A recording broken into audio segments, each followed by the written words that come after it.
Kanalıma, mutfağıma hoş geldiniz. Bugün sizlere biber dolması yapacağım.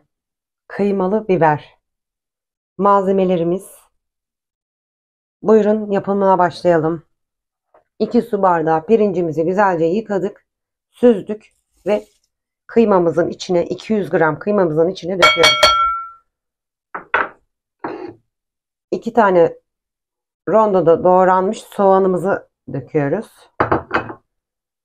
3-4 dal maydanoz, 2 dal da dereotu doğradım, döküyorum. Baharatlarımız, bir dolu yemek kaşığı biber domates salçası karışık,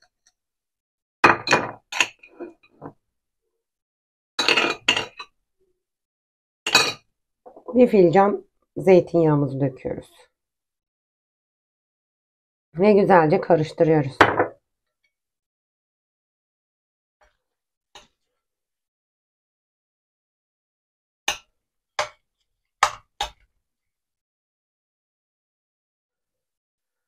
Şimdi dolma içimizi hazırladık ve dolmalarımızı, biberlerimizi dolduracağız. Kanalımıza abone değilseniz abone olmayı, yorum yazmayı, like atmayı bekliyorum. Şimdiden çok teşekkür ederim. Hadi bakalım dolduralım. Biberlerimizi doldurduk.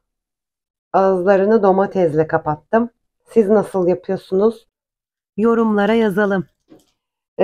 Kapya biber koydum.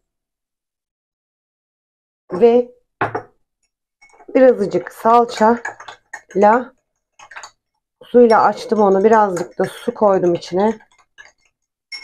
Birazcık da yağ. Zeytinyağı.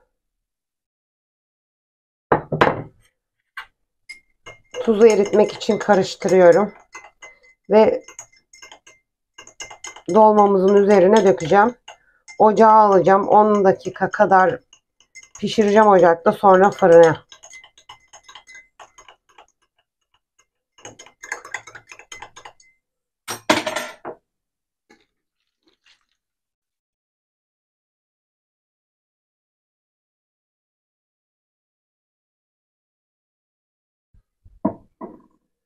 Ocağımıza alıyoruz. Ocaktan alıp fırına koyacağız. Ocakta pişirdim ve fırına gidiyor. Kıymalı biber dolmamız hazır. Yanında da cacık eşlik etti. Deneyecek olanlara afiyet olsun. Kanalıma abone olup yorum yazmayı unutmayın. Bir dahaki videoda görüşmek üzere. Bay bay.